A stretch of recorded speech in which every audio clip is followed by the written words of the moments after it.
created, but I don't want to erase the mystery, but I do want to sort of illuminate the relationship between how I started learning about percussion and the percussionist body and how that came into play in my work. I also have a consortium called Opera Cobra that I've been worked with for 9 years now. We've done 5 new operas, 6 installations, and 17 dozen concerts. I found this quote that I don't remember writing about patty cake, and I think it's really illuminating. And, I'm very sort of interested in unison, long-term unison between two people is something very, very interesting to me.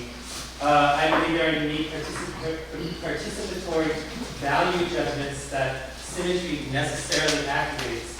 When you see passages of compelling persona engaging in long duration unison, a different kind of agogic experience occurs.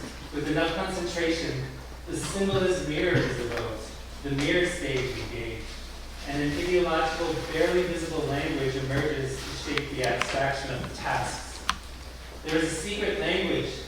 That secret language is a system of helping, failing, and recovering, catching up to this invisible form that is spelled out and does not stop no matter what happens. Lay one intense bright field of blue next to an overbright orange, and a charged energy field emerges from their proximity, like two magnets repelling each other. This secret language takes place in the eyes between the two performers. For us, it is the shimmering and very electric phenomena of live rhythmic movement. And it's true, this isn't really bright enough to do this, but if you stare at these colors, opposite colors, for long enough, this sort of charged field emerges between them, and if you stare long enough, they start flipping back and forth in their polar opposites just because of the way that our eyes processes long duration of a certain color. It starts counterbalancing. So that's kind of animates a lot. I have about maybe 6 pieces that are just long duets in unison. And then I tried to force that into some kind of idea about psychology and the mirror stage. I'm not sure I really am buying that because I really like to be very intuitive about material and the way that the body works, because you can't prescribe those kinds of things, and patriarchal psychology is sort of a dead end for me. But looking at the body of the percussionist and how that I translated that into an actor's domain, it's just that there are 14 different attitudes that each of these actors has, and they hit it like you do a drum.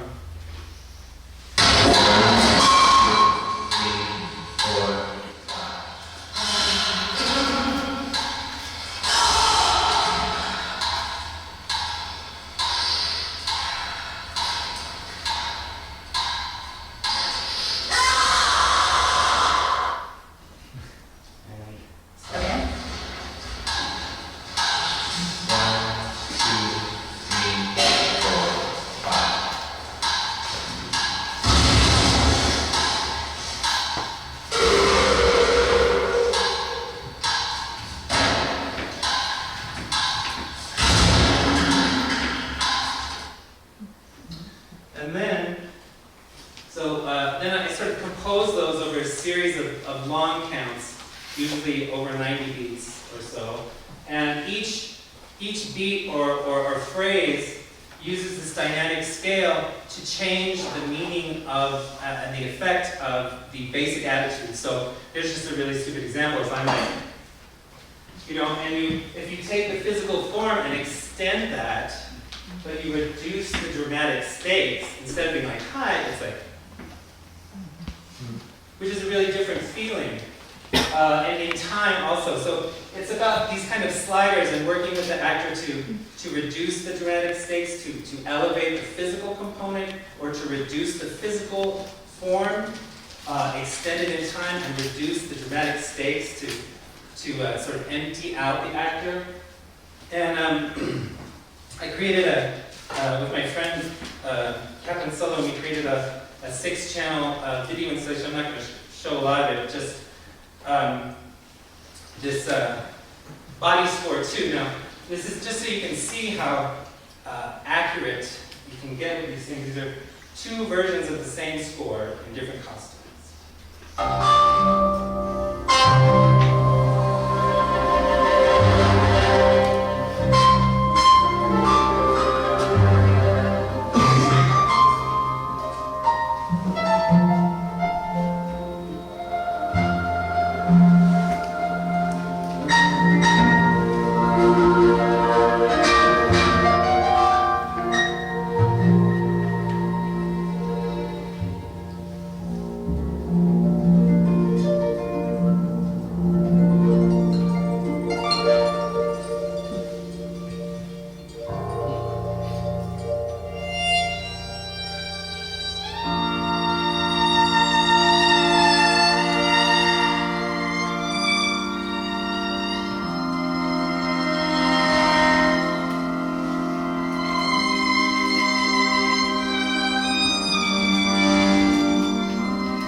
So one of the drawbacks of working in this way is that it takes an incredible amount of rehearsal to do this, all with metronome over the course of, usually 6 to 8 weeks, 26 hours a week of rehearsal,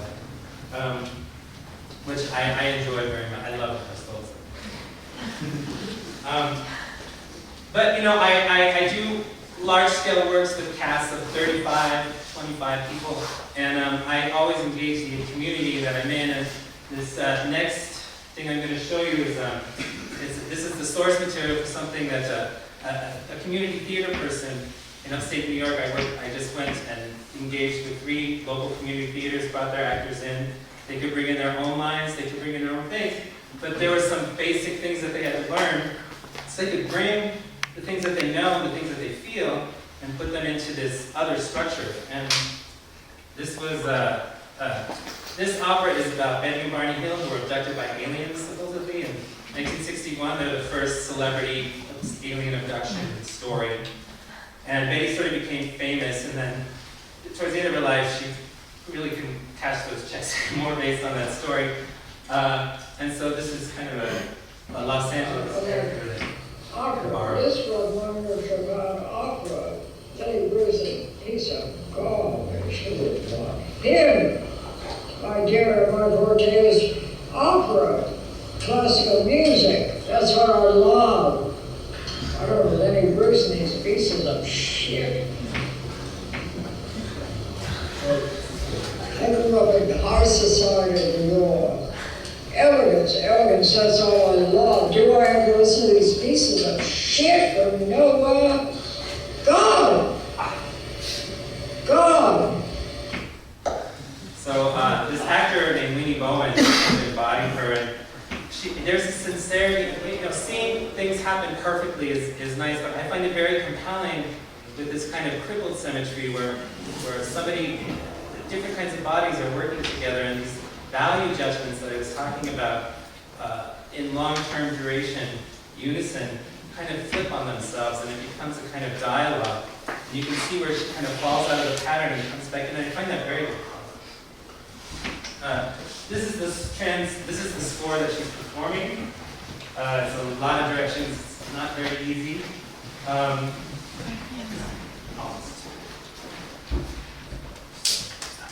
And what this guy is doing, so the opera is sort of just animated by this kind of white-faced devil who just screws with everybody. It's based on this 19th century German scientist named Ernst Hegel. What he's doing now is he's transferring the soul of young, popular Betty into middle-aged Betty.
years of age, I studied ballet in Paris.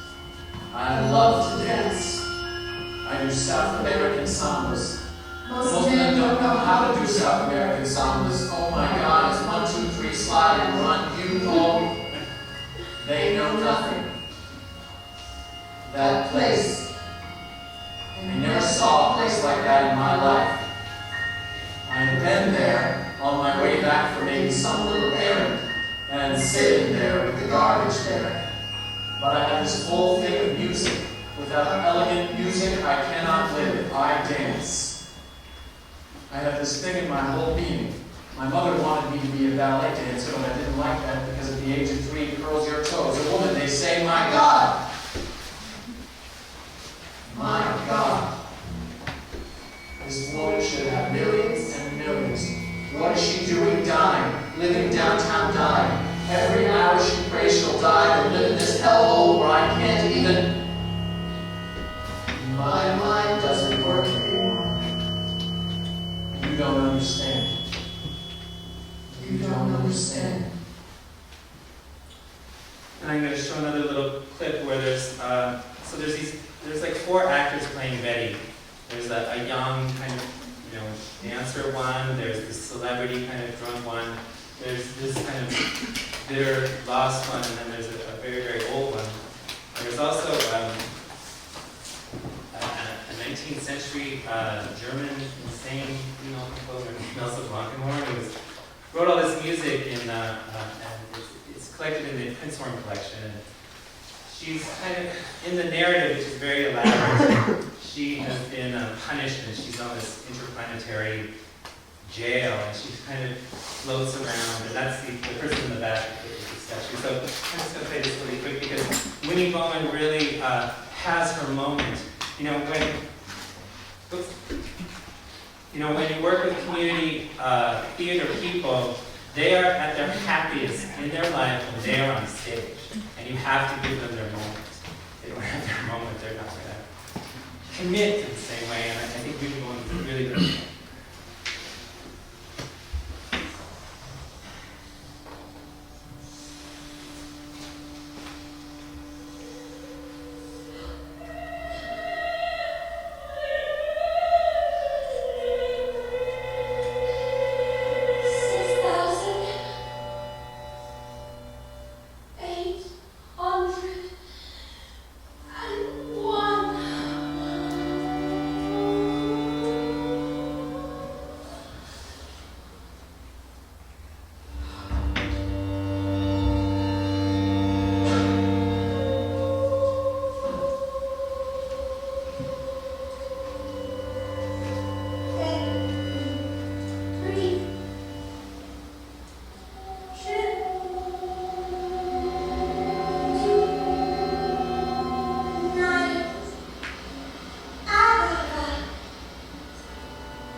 scripting in the same way.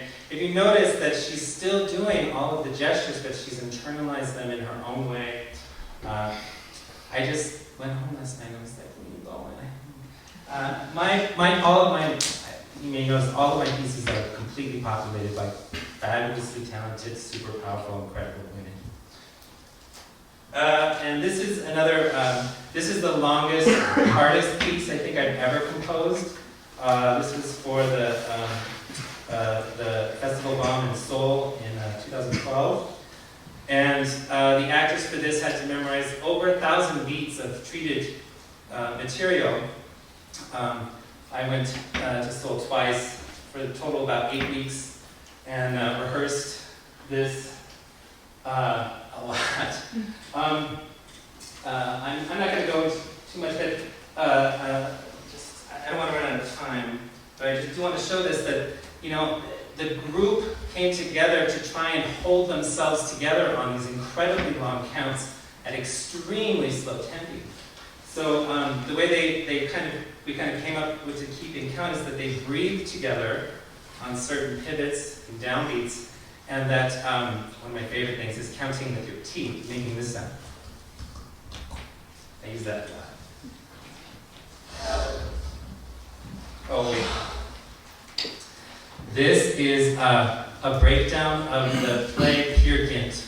Peer Gynt is dead in the middle, and all these people are embodying all the characters that Peer Gynt met through his adventures.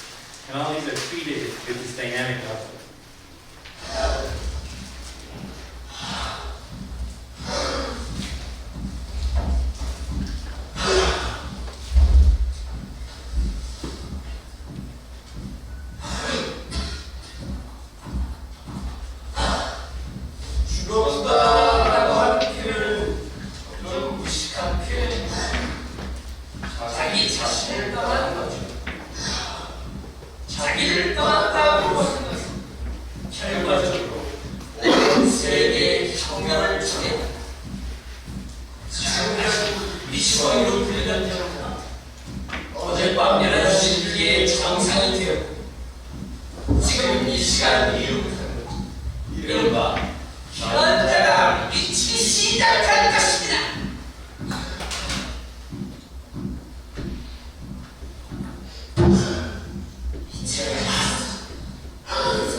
host here, Monobato, with a performance artist named Ron Kofi.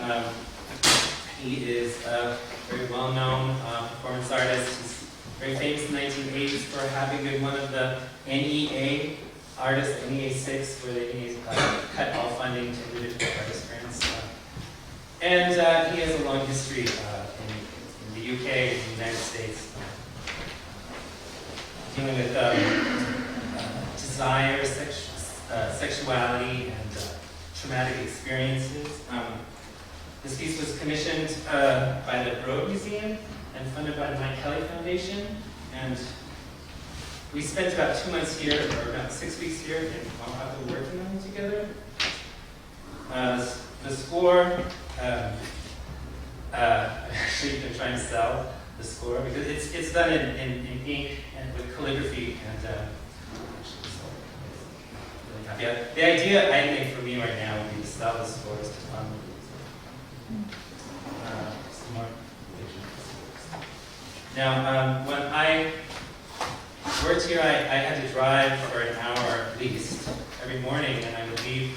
My classes were early morning. I would leave very early in the morning, and when the sun is coming up, all these crazy birds gather in these trees right before the sun comes up, and they scream bloody murder at each other for a couple hours before they go off to their daily worm chasing or whatever. And so I would pull over at the side of the road and make these recordings of these birds.